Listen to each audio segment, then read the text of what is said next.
Hey everyone, it's the host of All Across America, Marco Vig, jumping in for a few seconds before the show to thank y'all for listening, to let you know that I want to hear from you. Tell me what you like about the show, and send me your suggestions too. Follow us on Instagram at AllXAmerica, or visit the website, allacrossamerica.net, and you can use our contact page there. If you want to support us, we're on Patreon at patreon.com/allacrossamerica. Try to respond personally to everyone who reaches out, so say hello. All right, on with the show. Podcasting from Portland East to Portland West, from Big Pine Key to Pacific Beach, and from San Juan to Guam, this is All Across America. All right, we're here today with Rory Nugent. We're on location outside of New Bedford, Mass., and we're here to talk about Rory's book, Down at the Docks, about the characters and community of the largest fishing port in the United States. Rory has sailed solo across the Atlantic 4.5 times. He's written books on his travels in the Democratic Republic of Congo, journeys in the Himalayas, meeting with Osama Bin Laden for lunch in Sudan, and the sea's closer to home. So we're honored to be here today with Rory. Rory, welcome to the show. Well, thank you very much, and welcome to the New Bedford environs. All right, all right. So speaking of New Bedford, what brought you here originally? Originally, Elizabeth and I, my mate, we lived on Martha's Vineyard. Okay. And we had always gone to New Bedford for certain necessities. When I was building boats, this is the place to get anything welded, whether it be in stainless, whether it be in aluminum, tin, anything you wanted. This was the area where the experts were. So we'd come over here for custom work. And Elizabeth, who was a landscape architect, came over here for plants, the Northeast's largest distributor of wholesale plants is based in this area. So we got to know New Bedford and eventually moved here when the vineyard was no longer juicy. Something happened to the vineyard. It got rich. It was totally gentrified. Yeah. So we left the vineyard I left in 1983. Wow, okay. And Elizabeth followed us several years after that. And then I went to New York. And when I decided to leave New York, New Bedford seemed to be the place to go. Okay. And what brought you into writing the book? Well, one, my association with the water and with fishermen. And number two was the proximity of our life in living in not an abandoned mill, but an old mill, which had seen better days. And we were allowed to live on the 4th floor that was overlooking the harbor. And so we got to know not only the fishermen, but the boats and the entire scene. And it's not the easiest scene to enter. So there took a certain amount of residency and acknowledgement of my past as a sailor before I was granted entry into this rather closed world known as the waterfront. The waterfront, okay, and it's it's a working waterfront. It's the largest commercial fishing port. So in the you have United almost States. 300 boats and close to 3,000 fishermen, plus associated fish cutters, Nice. processing houses, truckers, everyone that's dependent on this industry, which adds up in the end to more than $200 million, almost maybe $300 million of gross revenue. Yeah.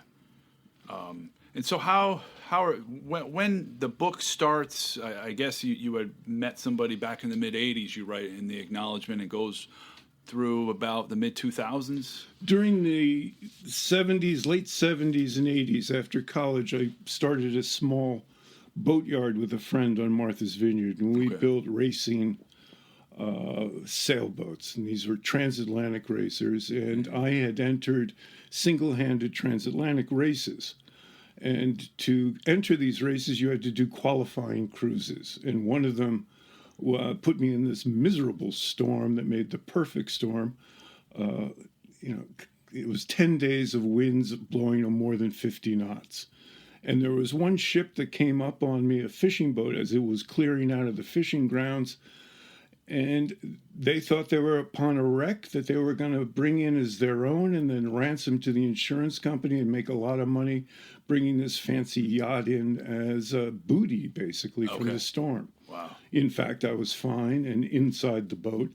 and firing flares at this madman on the bow of this fishing boat with a harpoon in his hand, ready to literally spear my boat to throw a line on it and to tow it into port. He was headed to Nova Scotia, and I was out in the middle of the ocean. And finally, I had to meet this guy. Who are you? And when coming into New Bedford for some special work on the boat, I saw the name of the fishing boat, which I will never forget from the encounter at sea, and asked, who's the skipper? Where can I meet this guy? And then met the guy, and he was immediately suspect of, who are you? Well, why are you asking? Are you a Fed? What are you doing? Why should I talk to you? I said, I'm the guy in the sailboat that you tried to harpoon. Oh, shit. Okay.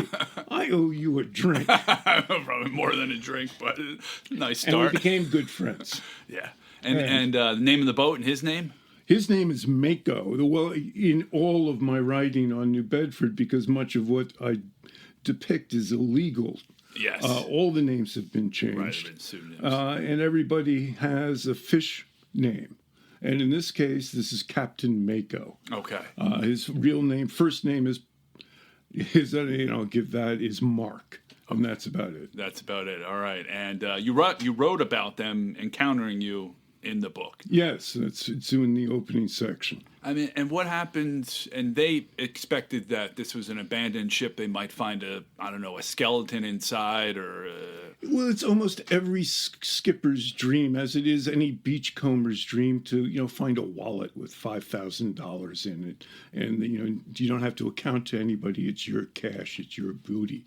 And the same is true for a lot of fishing captains out in a storm, and they see a fancy yacht that has been abandoned. It can be theirs. By admiralty law, they can actually, if they can put a tow line on it and bring it into shore and claim it as their own, then it sets up this legal dispute where it's much cheaper for the insurance company just to pay a ransom, basically, to the captain. So he looks at this boat. He's a working fisherman, and he sees this fancy yacht, even though it's kind of beat up because of the storm, and says, it's got dollar signs all over. Payday. And if there's somebody aboard who's dead, screw it. We're going to throw the body overboard. These are fishermen, so they're thinking very logistically and saying, no paperwork, no cops. Well, the guy's dead. He's dead. Let's feed him to the fish. We'll take the boat in. Easy as that. And then the insurance company will pay us a whole lot of money. Okay. That's the dream. That was the hope, and I guess the hopes were dashed when they saw you pop out of the hatch with a flare gun firing at them as fast as I could. And they were able to rescue at the time, or you stayed out and weathered the storm? I weathered the storm. Wow. I mean, part of the reason I was out was a trial for the boat. Okay. And this put the boat through her paces. Sure and did. Made me think, God, this boat is, nothing's going to take down this boat, which is always a false assumption. You're going against the sea. Anything and everything will happen. And screw anyone with hubris who leaves a port in a dock thinking, no problem. Yeah. There will be problem. And so they were caught in the storm out of New Bedford, were trying to take shelter in the nearest port, which was in Nova Scotia. In Nova Scotia. So the entire fleet had to clear the banks. They're all out in George's Banks and hugging the line between Canada and the United States. Okay. And can you talk about George's Banks? Because a lot of people may not know it, but it is one of the prime fishing grounds. It's one of the prime fishing grounds and has been historically since the 16th century when Portuguese and Spanish fishermen were coming over. Okay. And, it was a place full of cod. Now the cod, of course, are no longer, I should say the cod are facing dire problems right now. But at the time, in the previous to the 20th century, there was plenty of cod in this area, and this was the favored fishing grounds for the Northeast America, as well as for Europe. And Canada and America Both of them patrol what's called the line, which is the territorial line separating Canadian fishing rights from American fishing rights. And of course, fishermen who are semi-pirates try to go as close to the line or over it as much as they can, and they'll push the law as much as they can. And so the entire fleet is trolling, or actually has their dredges out for scallops close to the line, and during a major storm they'll clear out. These are waves 30 to 40 feet tall. And so the closest port is going to be someplace in Nova Scotia, unless you have crewmen who are wanted by the Mounties. Then you got to go to Maine. Okay. And how many days ride is it out from New Bedford to the Georges Bank? 2.5, depending, of course, on the boat and the kind of engine it is. 2.5 day ride. And how long do they stay out, most commercial fishermen? Now the rules have changed quite a bit. You're only allowed X number of days of fishing, period, and that includes your cruising out and back. In the old days, it was go out usually for a 2.5 week trip. Okay. And then back. And today it's usually 10-day trips. 10-day trips, so you're talking half of that time is spent in transit. Sometimes, yeah. Other times, other guys will cut back a little bit closer to different open scallop grounds. And, you mentioned the book about how some of these regulations have actually caused more dangerous behavior because you're only allowed a certain amount of time out there, and maybe at previous times people would just come back to port, and now they'll tough it out. Precisely, but at the same time, I mean, that's the fisherman's bitch. At the same time, weather prediction has gotten a whole lot better. There you go. And so when I hear a fisherman going, we would never have stayed out unless because we only have 30 days at sea per year that we can be out there, they're making us stay out there. That's not true. They have good weather, and if it's a good weather prediction systems now, and a captain knows how to read the weather charts. And so tell us about the New Bedford fishery. It's mostly, you mentioned scallops, it's mostly scallops. Is that correct? That's the big money maker in New Bedford. Okay, all right. There's also the flatfish industry. All right, tell us about flatfish. Flatfish would be your sole, your haddock. Okay. Anything that's caught with a net versus a dredge. So the scallops are seabed creatures. The fish, obviously, are above the seabed. Flatfish will be like sole and flounder are literally that shape. Yes. And then the haddock and cod will have to be caught by a net. So you have net boats versus what are called chain boats or dredges. Dredges. And for folks trying to a dredge is almost like a big giant rake along the seabed. In some Pretty respect. much. Yeah. Imagine a rake with chain links connecting. It's like a rake with a basket. Absolutely. That's actually a good description. The flatfish, otherwise known as ground fish, so they're closer to the ground. And then I guess there's long line fishing out of Gloucester would be tuna and swordfish. And less long line out of New Bedford, very little of that. Yeah, and then lobster boats, which everybody knows. So the scallop is the big industry here, and there is an important distinction because by dollar catch, New Bedford's number one. By weight, it's Dutch Harbor out in Alaska, and everybody you can't beat the Pollock Haul in Alaska and Unalaska in the Kodiak Islands. Yep. No, they're unbeatable on tonnage. Right. But it's fish sticks. Put a $14 a pound scallop next to $1.50 a pound pollock. Right. There's a big difference. That's all being frozen, sent to the UK, and become fish and chips, or scallops, or whatever fish sticks here. Right. And for Dutch Harbor, Unalaska, that's where the deadliest catch is filmed out. Exactly. Yes. So I'm surprised they don't have any film crews in New Bedford. So am I, frankly. There is one for Gloucester. They did one on, I think it's called Wicked Tuna. Wicked Tuna. Maybe the scallop, when you're dredging, it doesn't have that same, the thrill of the catch of landing a big bluefin tuna. Scallops you're doing a lot of shucking. You're doing an incredible amount of wrist work. Yeah. And very, almost autonomic work with your wrist and just opening up scallops. So, I mean, imagine a boat comes into New Bedford carrying 10 tons of scallops, which are just the scallops and not the shells.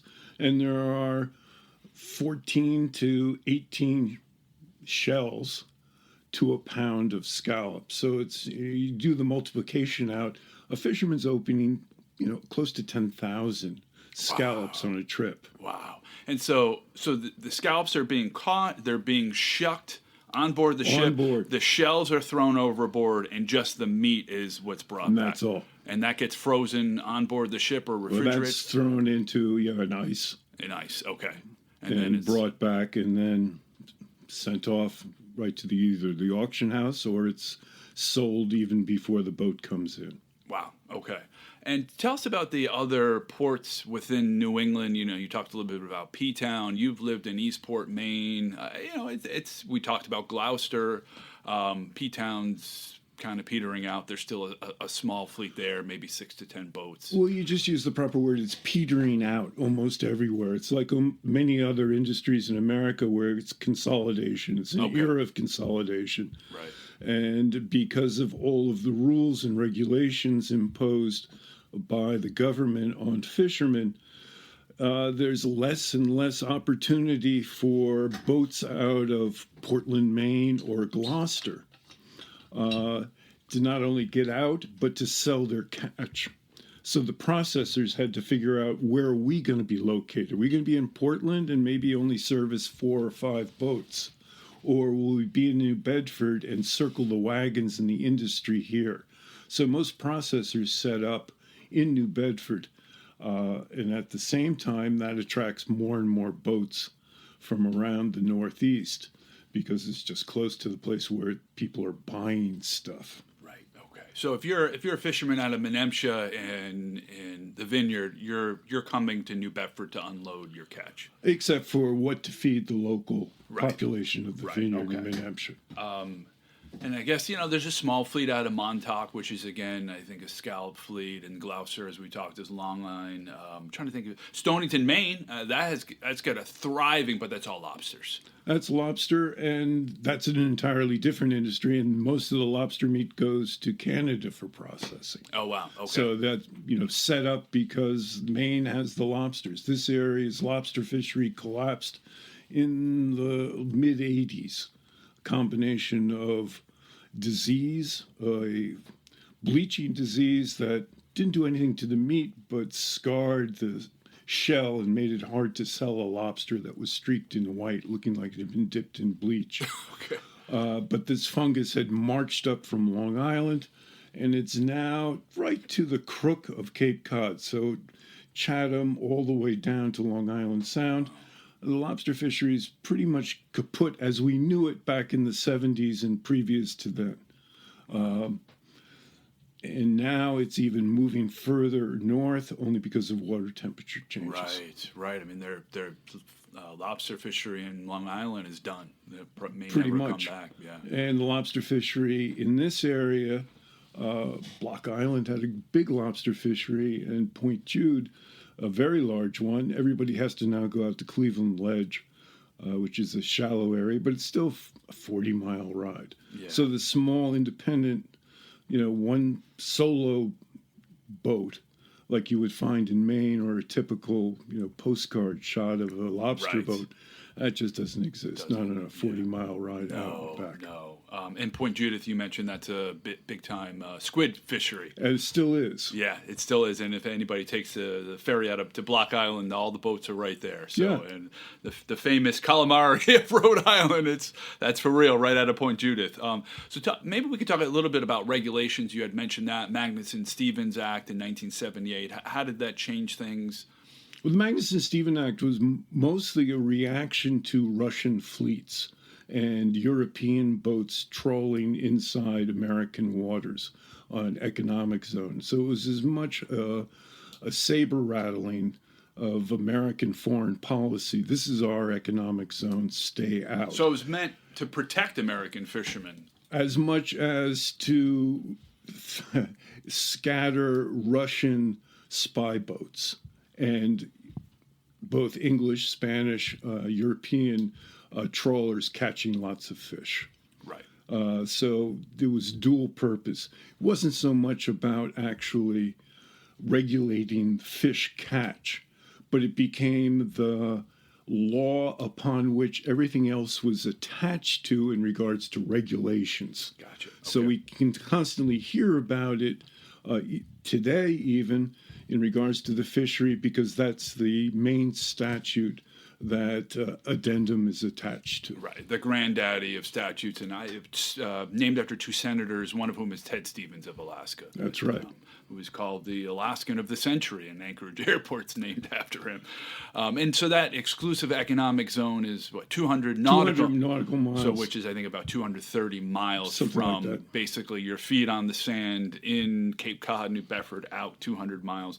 But, I mean, today it's less the American fisheries. It's the Chinese and Southeast Asians that are running, rampant over, with turning their responders off. And, how is that affecting American fisheries?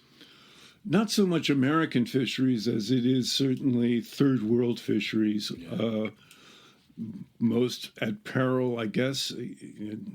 There's a whole line of who should be at first, but Ecuador around the Galapagos is getting stripped. Okay. They just don't have the manpower or the money to patrol the seas. In almost any country that doesn't have that kind of manpower or the boats to patrol an area, whether it be the Philippines or any far-flung atoll, the Chinese are going to be there, and they're going to have giant drift nets out, and they're going to strip the ocean for what it's worth. And it's a big problem. It sure is. I think of my children. What fish will be available for them 50 years from now? And we don't know the answer to that. Yeah. And there are some projects now underway that your kids will probably get involved with. They'll be gaining steam as more and more fish become more and more expensive because they're harder to catch and harder to find. And that, there will be, Rainbow Warrior-like ships out there trying to bring awareness to a major problem. Yeah, it sure is. It sure is. And tell us about the regulations. I mean, I guess there's a love-hate relationship. I mean, some may say it's killed the fishermen, but others might say it's job security. That if what happened with the cod fishery in Newfoundland that collapsed entirely without proper regulations. What are your thoughts on that? How has it been perceived?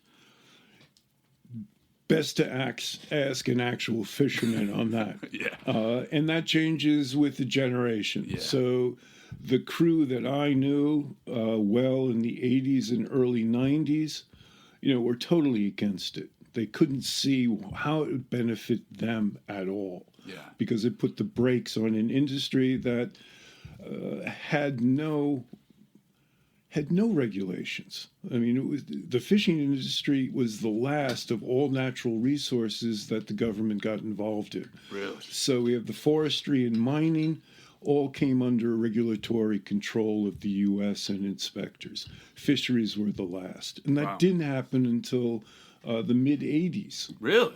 So that was the first time that there were, fishery patrols. They must have loved that. Yeah. Well, precisely. And where the federal government was requiring auditors on all boats because nobody was willing to believe what the fishermen were reporting. And describe what an auditor does. An auditor literally is like an extra crew member who doesn't pull any work but carries a clipboard and takes account of what's ever caught, what's thrown back, what may live if it's thrown back, and what definitely won't live when it's thrown back, so the trash catch, as well as the actual legitimate catch. So you throw your net out, and you have a permit for, let's say, haddock, but at the same time, I mean, it's a net, and you're trolling in this opaque world below anything that you can see. Even your radar can pick out little dots, but not the actual species. Mm-hmm. So that the government person is going to account for what's brought on deck and what's thrown back into the water. Right. And so that government person is literally a marine, biology recent graduate major that could be 23 and goes out basically as an extra person on the boat. It could be that, or it could be some guy answering an ad in the paper looking for, somebody to sail on these boats. Okay. And the bitch right now, and actually it's in front of the Supreme Court, is who pays for this person. I see. Okay. So far, the government has thrown it off to the boat owner, saying, you got to pay your own sheriff on board a daily wage, as well as to feed him and to protect him. They must really love that. Yeah. And that's now in front of the Supreme Court. So we'll find out what that does. Wow. Okay. And so maybe you could bring us back, how New Bedford became a fishing community. I mean, it's been for centuries. It was the world's wealthiest town, 1815 to the mid 1840s. We've had a huge Portuguese population. How did everything come to be? And let's walk. More than anything, nature made New Bedford into the premier oil capital of the world in the early 19th century. So Nantucket started out as the whaling center for America. Whale oil, folks. But at the same time, much like today's black stuff out of the ground, the whale oil of the early 20th century was incredibly important, not only as a light source, but also from a industrial source. I mean, there's a good argument to be made that the Industrial Revolution certainly would have been stalled, if not curtailed, if not for New Bedford whale oil. Wow. So America's first research park wasn't Menlo Park, it had nothing to do with Edison, but was actually on Fish Island in New Bedford Harbor. And it was set up by the whaling masters and mostly to the refiners. And they employed the best chemists in the country, and they searched the world through the net out through the world to fractionalize whale oil. What's inside this stuff that we have? And not only to fractionalize it, each little ingredient, but what the competition offered. So, for instance, Fish Island came up with kerosene, came up with naphtha, came up with the ingredients that Rockefeller needed, i.e. the patents that Rockefeller needed to monopolize the oil industry of the 20th century. So he had to come to New Bedford to buy the patents and then to hook up with a local guy named Rogers, who was the second richest man in America, all based on whale oil. And whether it was the Vatican or whether it was the Tsar's palace, they all had to have whale oil for their lighting. It was the cleanest and brightest source of lighting. And paint? I mean, I remember stripping paint off a house in Cape Cod that had yellow whale oil-based paint. So it was used throughout. Yeah. And it was incredibly valuable. And yes, it was the richest place in the world per capita. And this was excluded the actual waterfront, which was full of transients. This was the area that, the color came from in Moby Dick of Tashtego, the guy walking with a shrunken head attached to his belt. So, in fact, the good Baptists of New Bedford wouldn't allow their children anywhere near the waterfront. Right. They stayed 2 blocks away. So there was almost like a barbed wire fence, but set up by Mom doesn't let me go down there. Yeah, you wrote Docs bind a community separate from a city's edge. And still do to this day. So if you were to walk through the docks of New Bedford, be it today or 100 years ago, conversations will stop. People will look at you like, why are you here? And when are you leaving? You're an outsider trying to come into this very closed world, and there's a special language that's being talked, and they'll be damned if they're going to share that code with you or anyone else. And this is a community that you've described as risk takers and natural risk takers, and have been open to what we call it, smuggling over the years, and it has a long tradition of smuggling everything from rum in the 17th century to more recently. Well, I was going to say dope, but you don't need to smuggle marijuana anymore. But no. I guess other drugs. At the time, no, this was a major drop-off point for weed coming into America. So freighters would come by, they would rev down the engines, go slow, and for a while, a lot of us were looking at sailors, especially were looking at fishing boats and wondering, why do they have tarps up on top of them? Why are these boats cruising with tarps? And that was to catch the bales being thrown off of the freighters, the side of the freighters, onto the fishing boat, and then it would act as a chute and then down into the hold. Wow. So New Bedford was a perfect place as a center for weed importation. And the night trades, as they were called, almost everybody was involved on some level. And in many cases, it was just to hold the boat, pay the balloon payment that was owed to the bank. Okay. We'll do one run. One run turns into two runs. Right, the famous last run, yeah. Finally got a lot of cash, and, we'll do it again and again. And that was abetted by a corrupt police department that the actual feds had to come in. So the entire narcotics squad of New Bedford was fired. Really? Every one of the members of the narcotics squad was either transferred or fired during a federal investigation.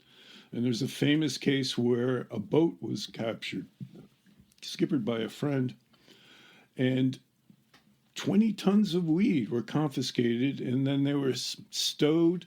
All that weed, as evidence, was stowed on the top floor of a mill. And by the time that trial came around, months later, there was less than 1,900 pounds of the weed left. So 30-some thousand pounds of weed. Shrinkage is called. Yeah. Had been gone, and the cops were the only ones with keys. Wow. Okay. Well, that's a lot of money sitting right there. At the time, it was a lot of money, and it always amazed me that the local photo store in New Bedford was the largest seller of Leica cameras in America. Really? A fisherman with a lot of cash and the attitude of, I want the best. What's the best camera I can buy? Leicas they're it. And at the time, this was in the 80s, that was it. Wow, okay. And maybe you could tell us the story of Pink, and the CIA were involved in the port and also doing smuggling operations. The CIA were intricately involved in the port business. Pink was a fixer. He was employed by different boats, different skippers, but more than anything, he answered to the Patriarcha family, which ran the New England mob. Okay. The Patriarcha family were based out of Providence, and they had their fingers in a lot of the fish processing and fishing operations on the New Bedford Harbor. At the time, all fishing business was done in cash. There were no checks. I never met a fisherman who got a check until the mid-'80s, and the IRS came in on Operation Big Shark and decided they had to clean up the New Bedford Harbor because nobody was declaring income. Wow. Not even the largest fish processors, a couple of legitimate ones. Right. But a lot of people were just underestimating or never reporting at all, because it was a cash business. So it was perfect for the mob to get their fingers in. Pink was the facilitator. Something needed to get done, he'd get it done. And in this case, he was given the job of helping the CIA transport arms to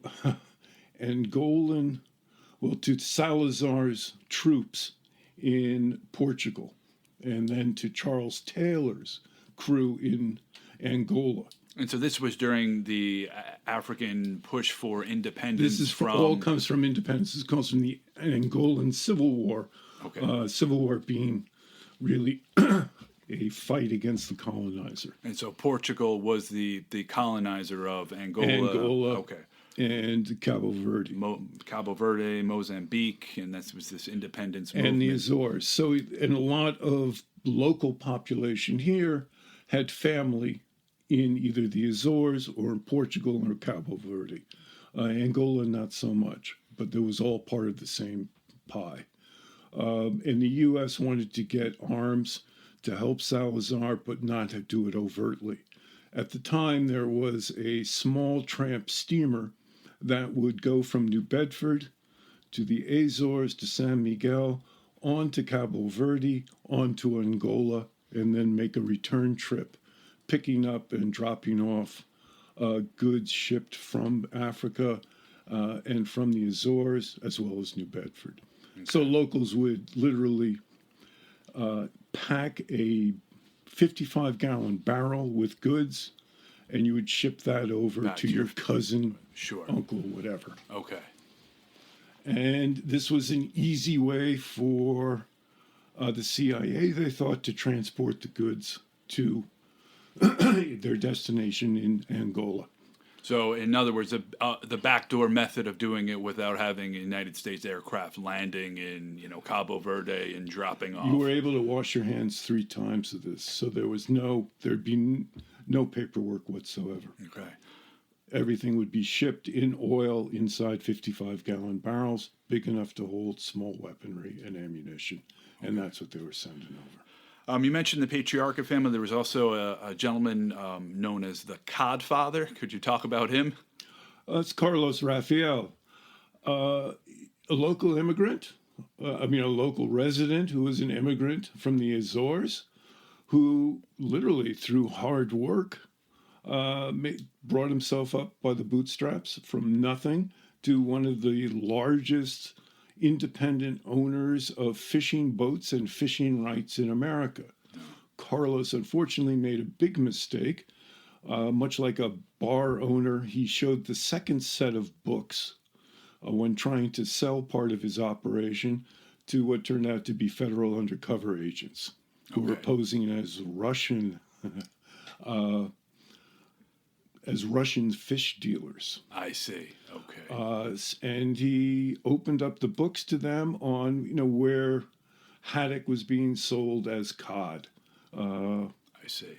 So it wasn't so much, and there wasn't even that much of the transference of, one fish to the other.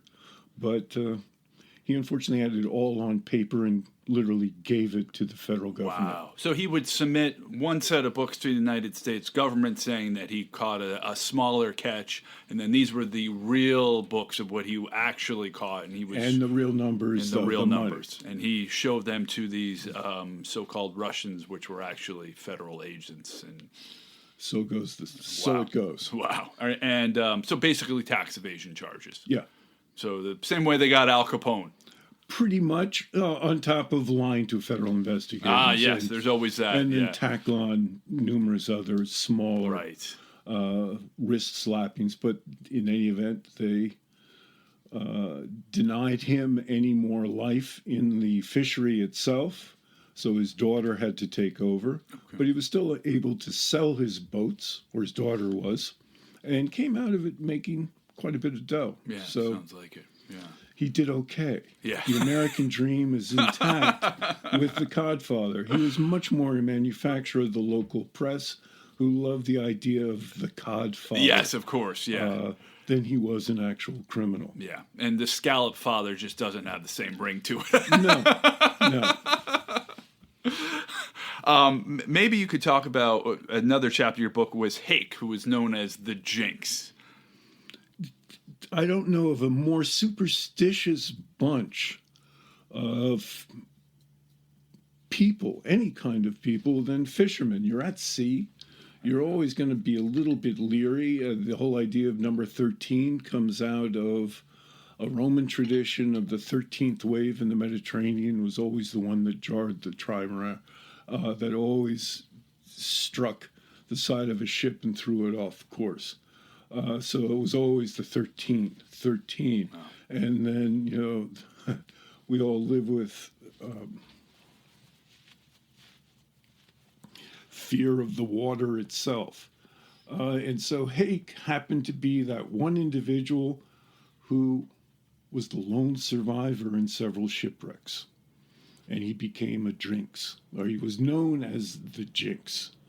How much was invented and thrown on him because it was a bad trip, unlucky trip, or whether it was all because Hake was aboard or even near a captain, one will never know. But he became basically the sump for all bad things that could happen to a ship. The same reason that you would never board a ship with a green suitcase. Most captains will throw you off right away. You don't want to come aboard. So this thing I have right here would be a no-go? I would ask you to, get another color. Come back when you have another color. Turn it in. Nope, couldn't even turn it into. Wow. And get rid of that cat down there. I don't want to see that cat anywhere near this boat. And whatever you do, don't cut your toenails on my boat. Yeah, I'll throw you overboard myself. Fair enough on the toenail one. That I have to make peace with the gods on that. Otherwise, it'll be a huge storm, and I'll lose a rudder. I'll lose a man. Oh no. And how about shipping out on Thursdays? Thursdays was nuts. A lot of captains won't ship out on Thursdays because why chance it? Thursday was Thor's Day. It was the day that you never launched a boat. And to this day, the U.S. Navy has never launched a boat, even the Liberty ship, when they were launching hundreds of them a year, were never sent down the ways on a Thursday. Really? That was an Old Norse tradition that it was Thor's Day. And you thought about Thor, you prayed to Thor, but you didn't get in the middle of his thunder and steal it by launching your boat. No. So Thursday, out of the question for some captains to this day. You talk about this consolidation and the private equity. I understand it's got a big hold now in the New Bedford fishery. Then there's this Dutch family, Blue Harvest Fisheries. But then I read just recently, back in August of 2023, they've gone bankrupt. After taking out a huge chunk of money, it's not as if they, looking at it overall, that they lost money in their endeavor. Yeah.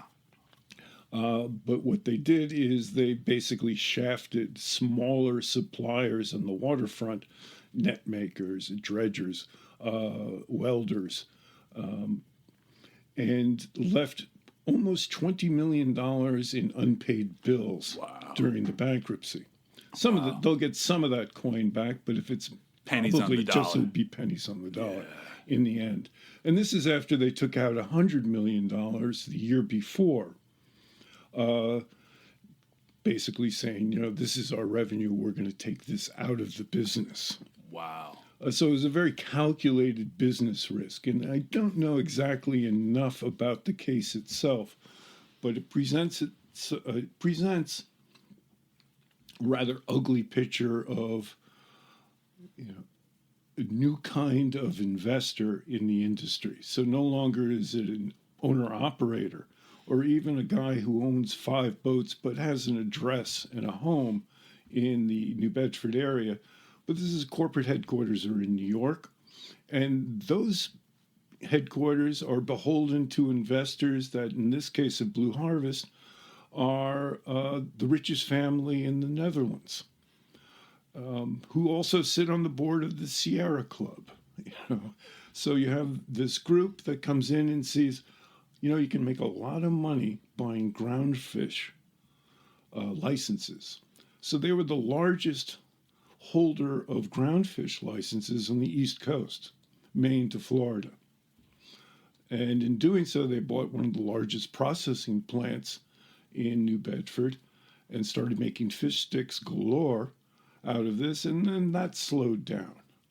And basically what we saw in the end is a company that understood there was money to be made and also understood at the same time that there was a point when they'd make less money, and that's when they wanted to get out. Okay. So it was very savvy business acumen and a F when it comes to human relationships. Wow. So they screwed the little guy, and the fat cat got bigger and fatter.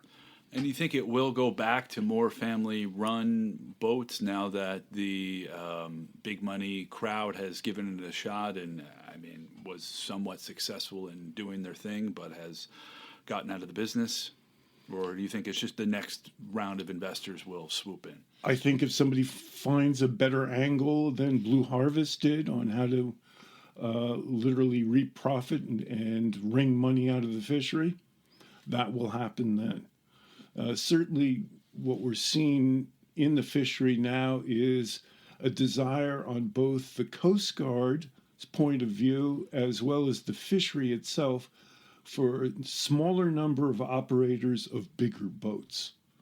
It's easier to police. Right.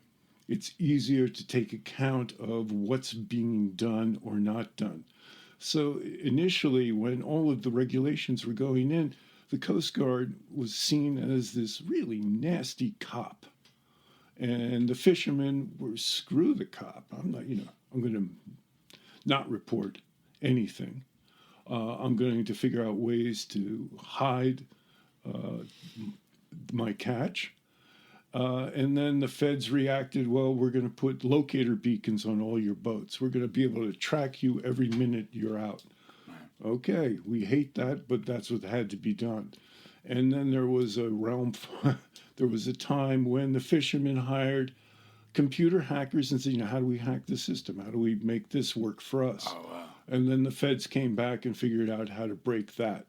And now it's pretty much accepted, but it took this whole time of, well, you do this, I'm going to do that. You do this and fix that, or I'm going to find out something better, to I'm exhausted, okay. This is accepted. And so that actually takes half a generation. So you have a guy who's captaining a boat, and you have a crewman who's just starting out, and then 10 years on, that crewman's a first mate and understands that, okay, this is the way it's got to be done. And so now locators are on all boats, and nobody screws with them. I would be remiss if we didn't mention, particularly you as a solo sailor, Joshua Slocum was tied to New Bedford. Sure. He actually, the spray came out of a backyard in Fairhaven, which is right across, which shares the harbor front and right across the river from New Bedford. So he set off from Fairhaven and was a local character. Yeah. And probably, certainly, the first solo circumnavigator ever. And he wrote a classic book that inspired me as a kid. Really? To go out. Sure, you read this book and you go, wow, I want to do this. And what was it called? I'm pretty sure I read it. Solo Around the World. Solo Around the World. And that's the one where he's in areas where he would put tacks. So Tierra del Fuego, he's trying around Cape Horn. He doesn't make it, and he keeps going back into a harbor. And the locals are, who's this character? And they've had enough trouble with, previous colonizers and fishermen killing and taking everything. So that, we'll go raid his boat. And so he would put tacks on the decks as basically his alarm system. And then he'd come out shouting and racing. It worked, right? It worked. It made it back home. And it worked. But he did die at sea. Geez, I don't know the answer to that. I feel like there was one last, of course, obviously it was the last, but he... Certainly, by the time I was 24, I had gone to 8 memorials without any body. Wow. We would stand on a beach and, wish our friend and colleague good luck wherever he was. Yeah. And in each case, it was a male, and it was this... it was a group of solo sailors, and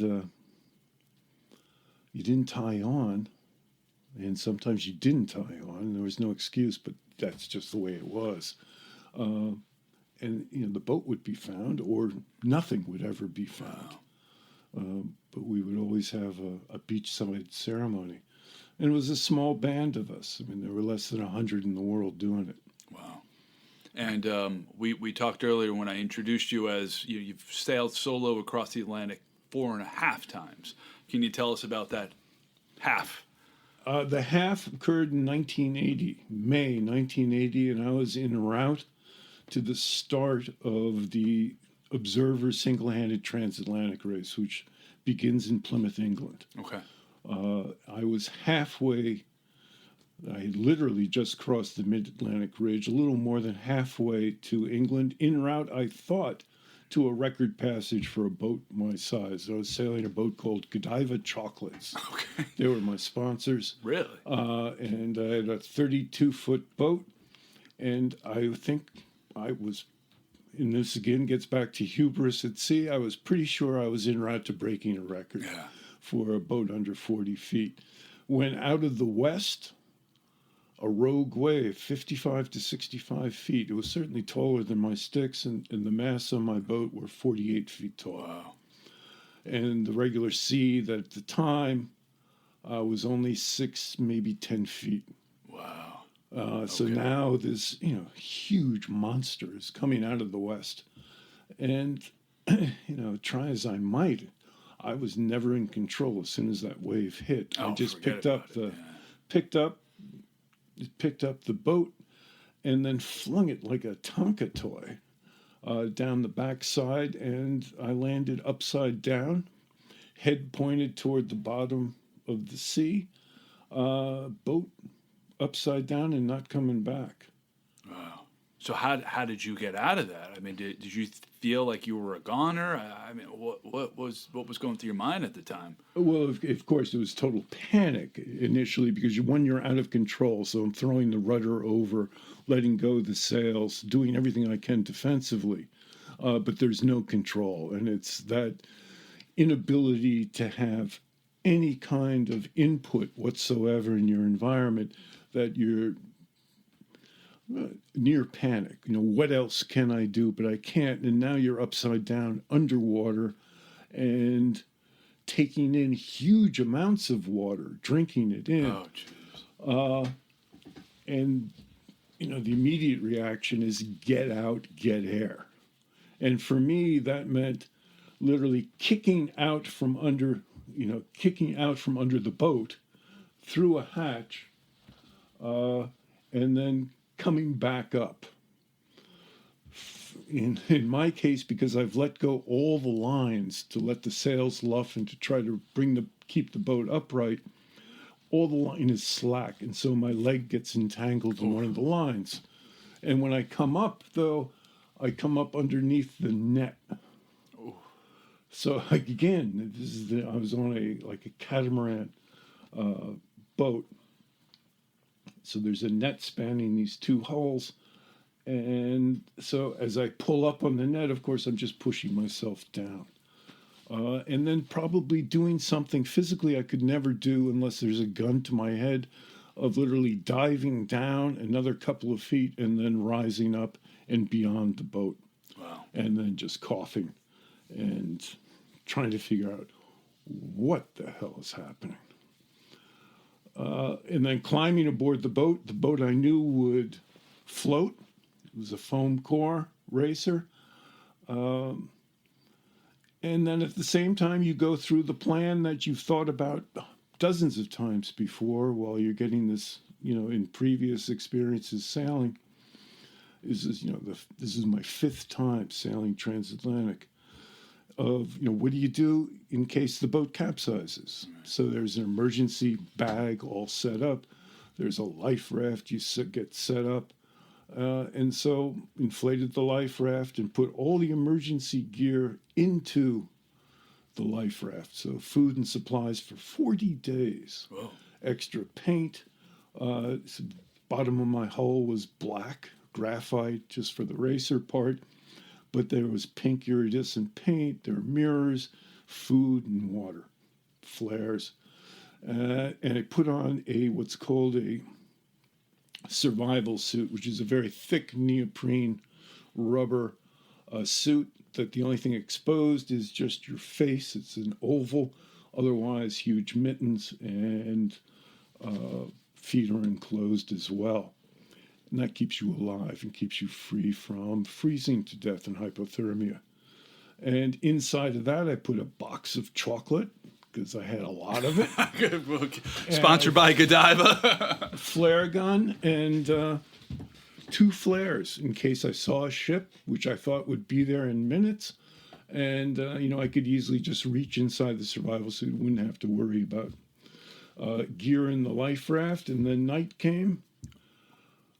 And one contemplates the verities, looking at all the airplanes and thinking, well, I have this, EPIRB, emergency position indicating radio beacon, an emergency locator. Yeah.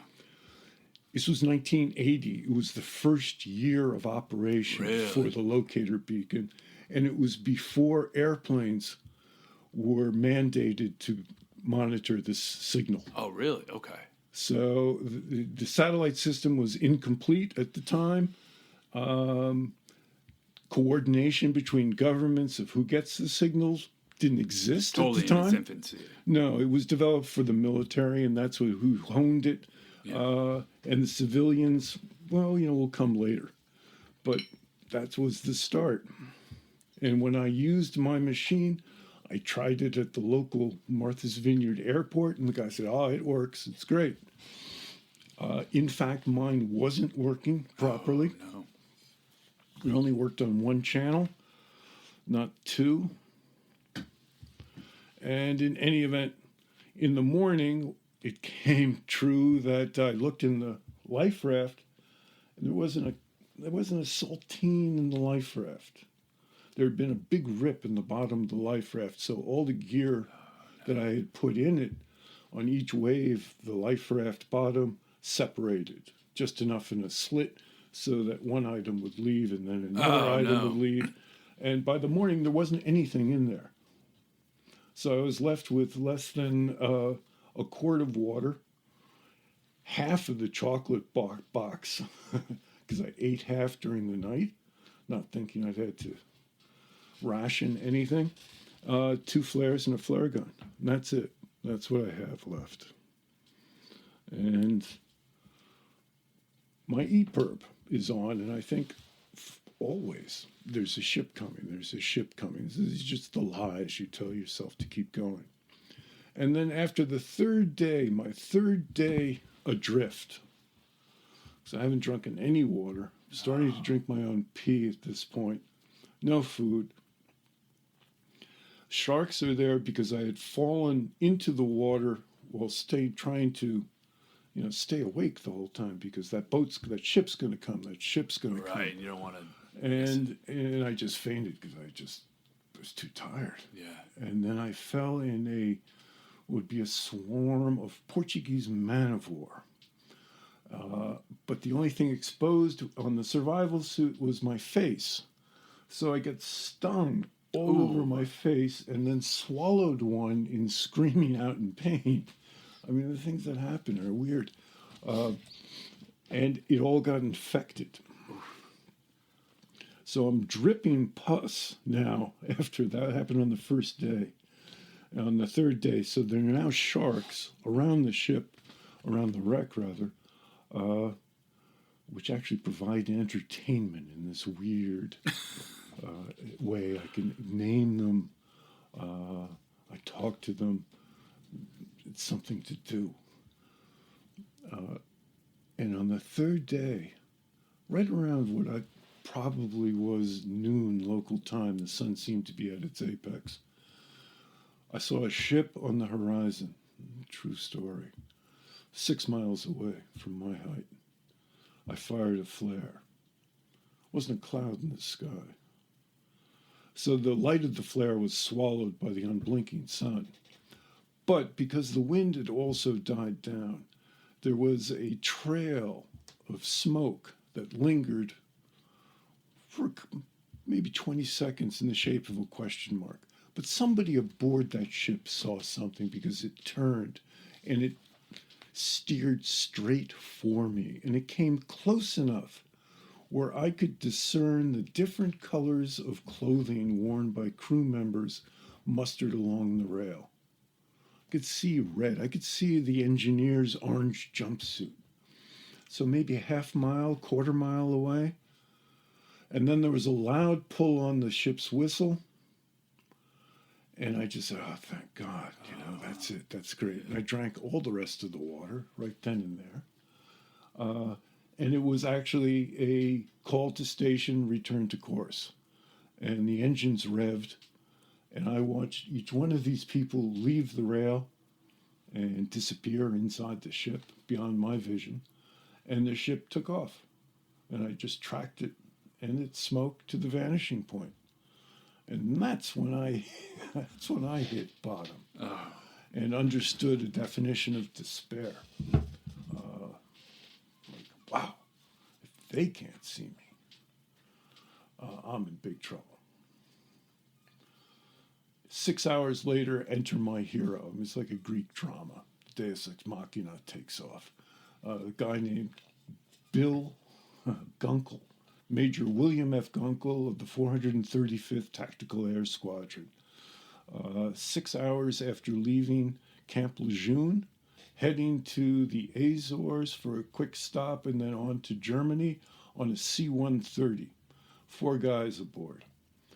Gunkel hears something on one of the only frequency that my radio beacon is emitting on. But nobody else aboard hears this beep.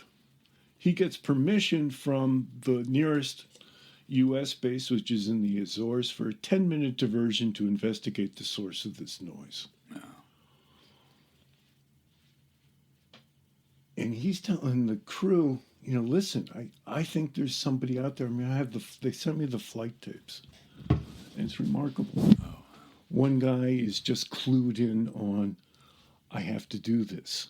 The rest of the crew is, Jesus, we've dropped from 28,000 feet to 500 feet. I've got, one crewman saying, I have a hot date in Frankfurt tomorrow. We're not going to make it, are we, sir? And Gunkel is saying, shut up. The co-pilot was this guy named Ed Gallagher, Lieutenant Ed Gallagher. He'd been out of the Air Force Academy only 3 years. And he was now flying with this rather famous C-130 skipper who made his name in Vietnam and flew 230 missions, but was known as a cowboy. Kind of guy who tried to see if a C-130 floated in Vietnam. Didn't and was smart enough to get it out of the water, but it became known as Gunkel and flew into Da Nang during the worst of the fighting there 4 times to relieve the crews and became a hero to the Marines and was never going to get anything beyond major. That was his career. That was it. Yeah. He wasn't ever going to be a colonel because he just didn't fit into a peacetime Air Force. So Ed Gallagher is saying, when you drew Gunkel as your, the captain, you never knew if you'd have your wings at the end of the mission. And so the Azores gave Gunkel and his crew 10 minutes to investigate this sound. 8 minutes in, Gunkel heard the sound again in his headsets, but nobody else, not even the radio officer, heard a peep.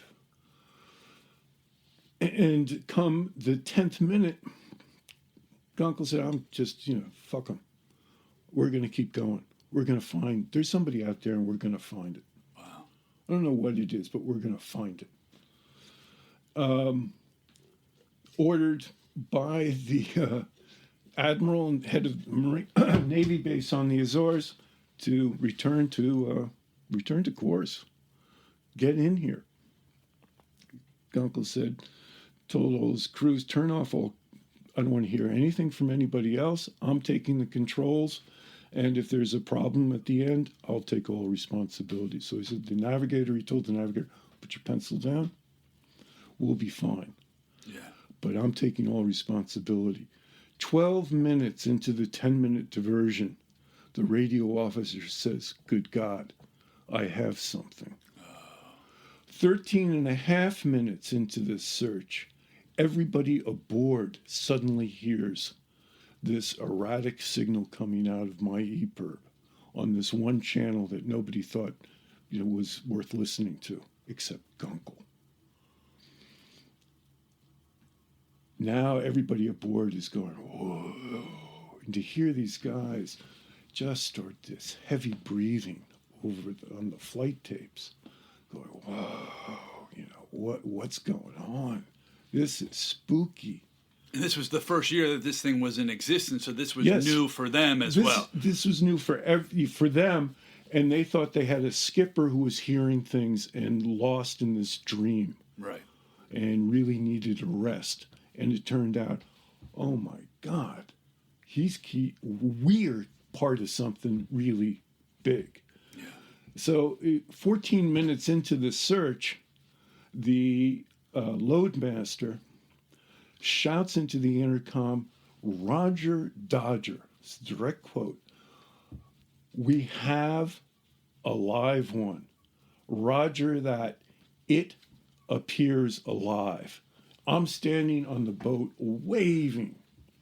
"Turner to starboard, sir." Gunkel, I watched the plane, Gunkel, and he drops down almost to wave top height. Wow.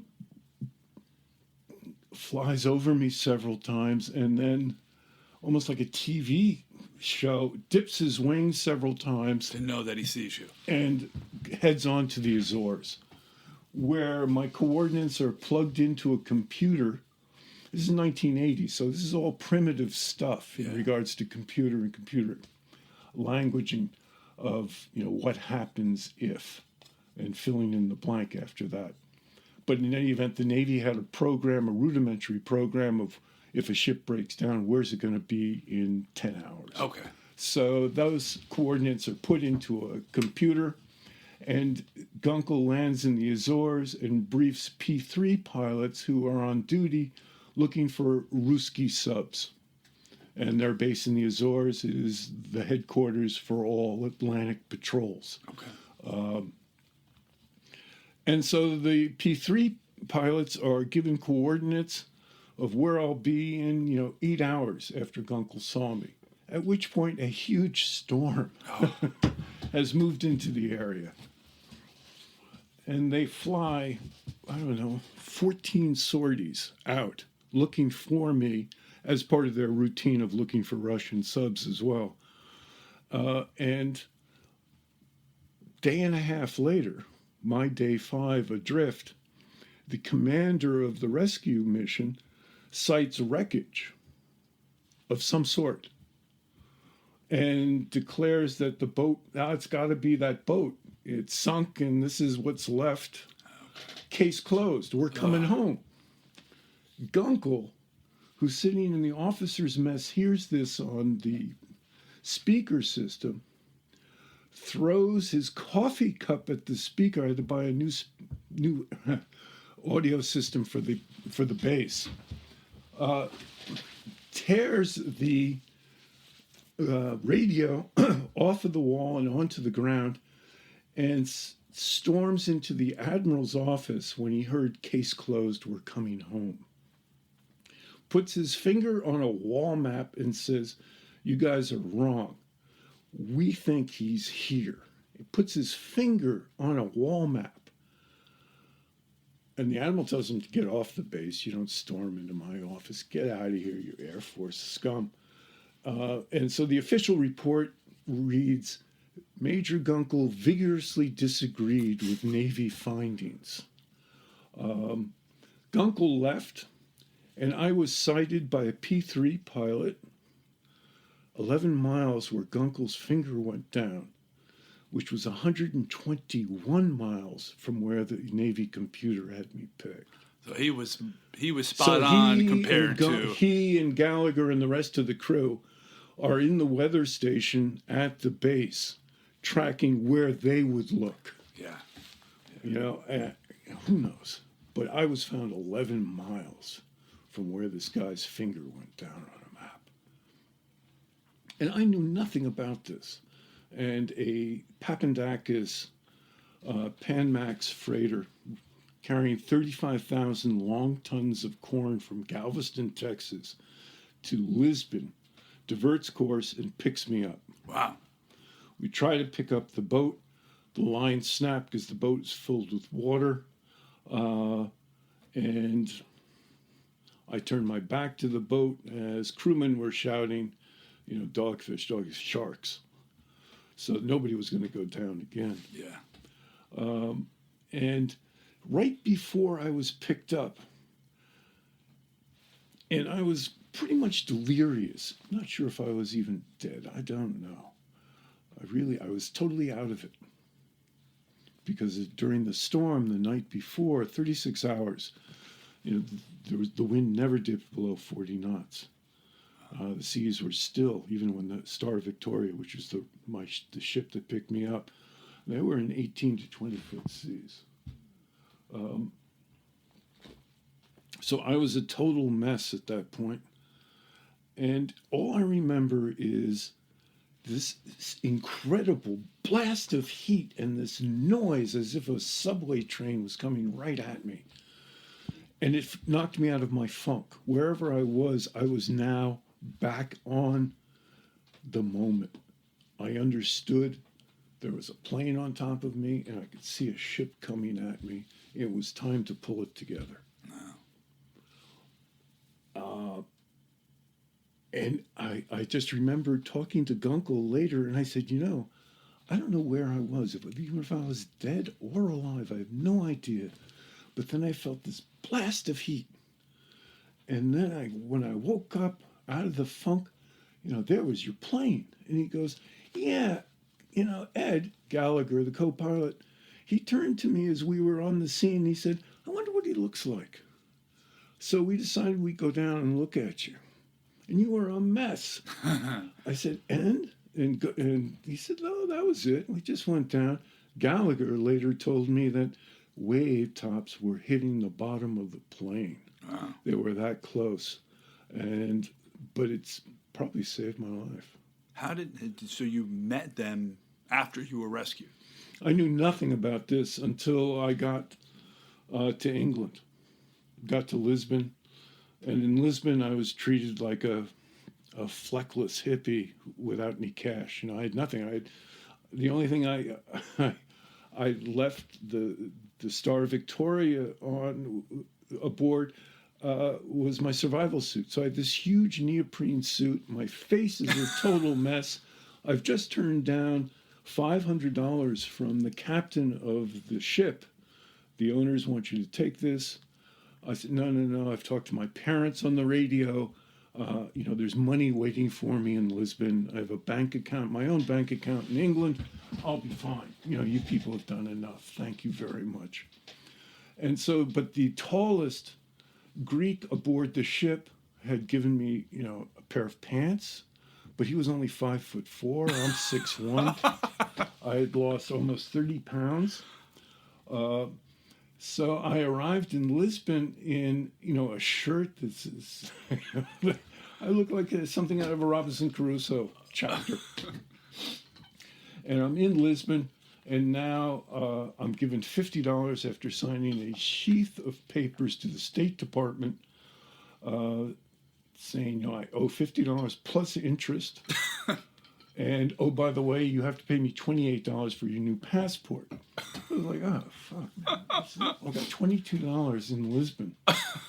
But no worry, I'll go to the bank. And, my dad, thank God, was sending me some money on the bank.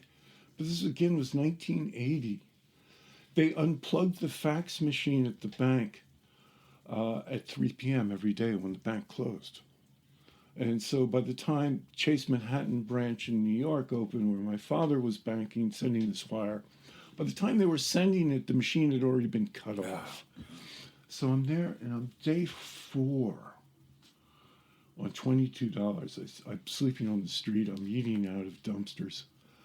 And people see me on the street because I'm carrying this neoprene roll. My face is a mess from the jellyfish stings. And mothers are grabbing their children close. People are crossing the street to avoid me. And all I can do is walk around town. That's, I can't go anywhere. I don't have enough dough. And then finally, outside of the equivalent of a Salvation Army, where I ended up one night, a black Oldsmobile 88 pulls up with a Marine, snaps to attention, and says, "Your sister has sent this." And my brother-in-law was a big shot in the Defense Department.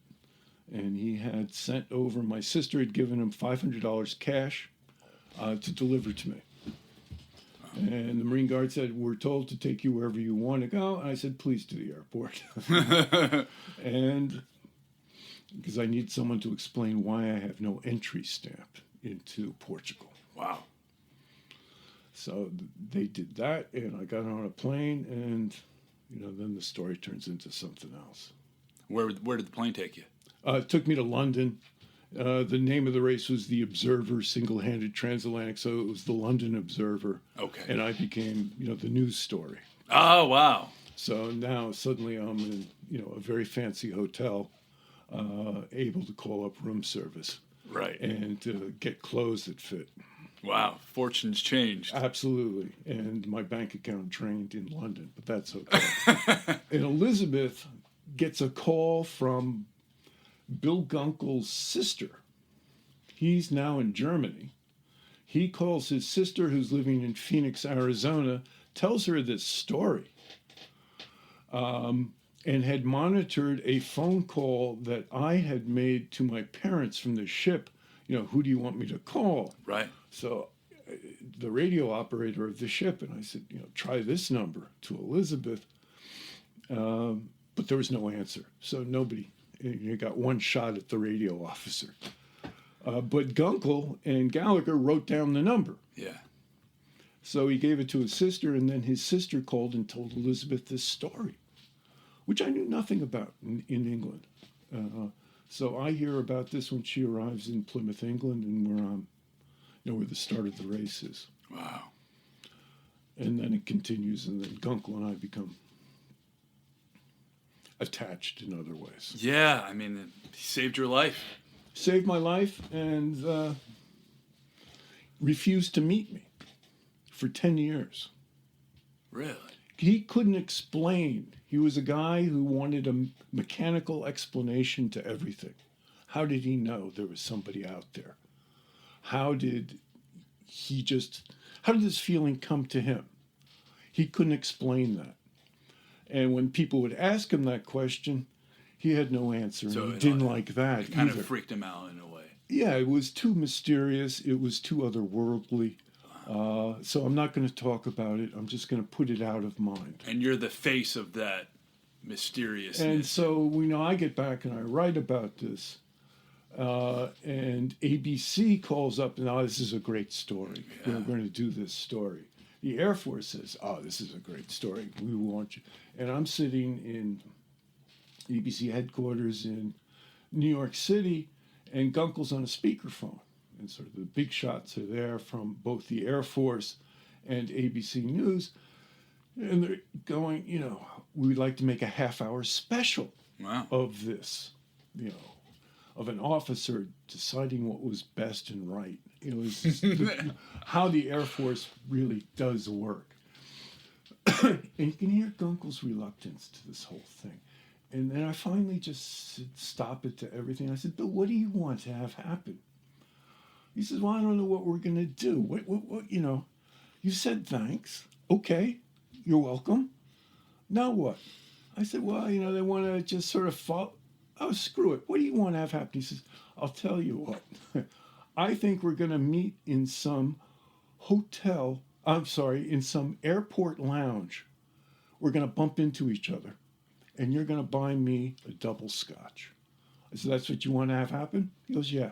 I said, "Okay, that's the deal." And then in the room, this Air Force general and the heavyweights from Harlech, you're going, "Wow, this is the American hero." We could make a great show out of this kind of a guy. And that was it. I took the elevator out of there. Never heard from them again.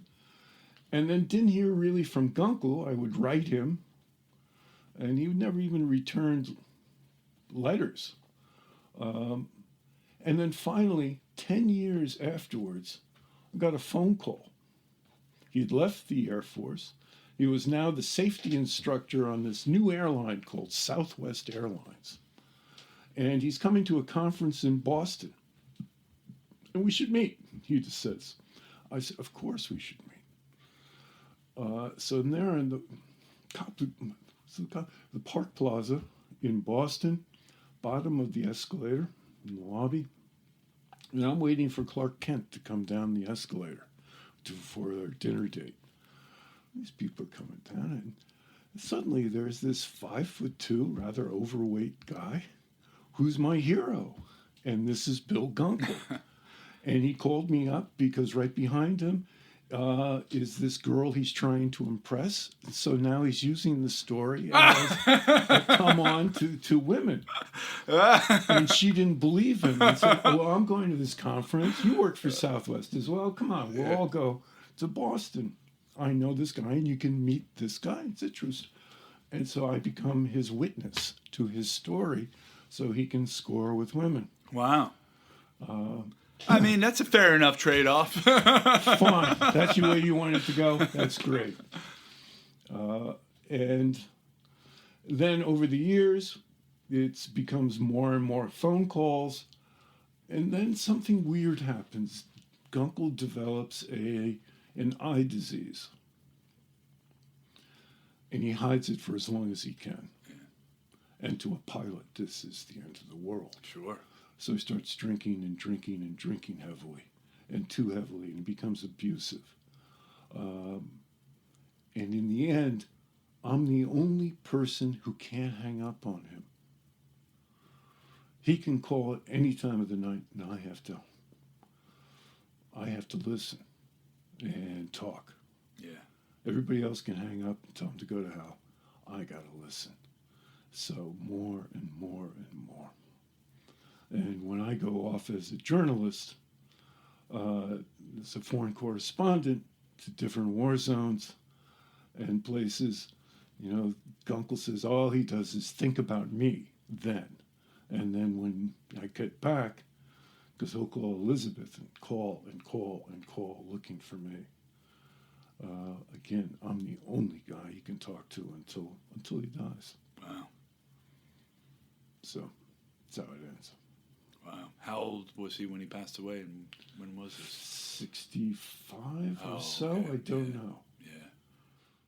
Well, maybe we could just finish up with hearing Sure. more about your where folks can find out more about you and some of your other writing and any other projects you're working on. New book underway. There's always a new book underway, and there will be until I die. You can find me in any bookstore, Amazon or any local bookstore. And there are 3 books out. One is in regards to my search for the rarest duck in the world called the pink-headed duck, which involved traipsing around northern India and a river trip down the Brahmaputra from Tibet to Bangladesh. The next book was Drums Along the Congo, which is my search for what's reputed to be, or certainly advertised as, the last living dinosaur, Mokele Membe, reputed to live in the middle of the Congo Basin, up the Lokala area. And I made a solo expedition in search of Mokele Membe. Maybe I saw it. I don't think so, but that could be. And I wrote a book about it and the adventures along the way. And my third book is Down at the Docks, which is about New Bedford and what we've just been talking about, which is really a dirge about American history and the end of an era of really what comes down to Emersonian self-reliance. I mean, those days are over. Yeah. And the era of the self-made fisherman is over. We're on to something new, and it's not accommodating to the past. What's this new book that you're writing? The new book is about, again, is my second book on a series on place, on New Bedford. But in this particular writing, it will be about New Bedford's industrial workers. So it's the other engines that were powering the American economy. And in particular, it hones in on radical lefties. So during the early 1920s, exactly 1920 to 1922, New Bedford was probably the most radical city in the world. And the unions in New Bedford at the time were heirs to the Wobblies. And so this was a place where Emma Goldman came. This is a place where Wild Bill ended up. And this is also a place where the anarcho-syndicalists hooked up and made peace with the Leninists and Trotskyites in the union movement to kidnap local mill owners and their families in return for deeds to the factories. Of course, that didn't work. There were the committees that were set up to devise the plans to kidnap the mill owners were riddled with moles and spies. So the local agents of the mill owners were there to beat up and in some cases kill the union workers. So it's a story about a chance when America could have gone left and instead dug its trench into capitalism. All right. Well, all the way back to blue water fishing. Well, Rory, it's been a pleasure, and it's been quite a story. And folks, please look up Rory Nugent's books and pick them up. So, Rory, thank you. Pleasure. All right, we did it.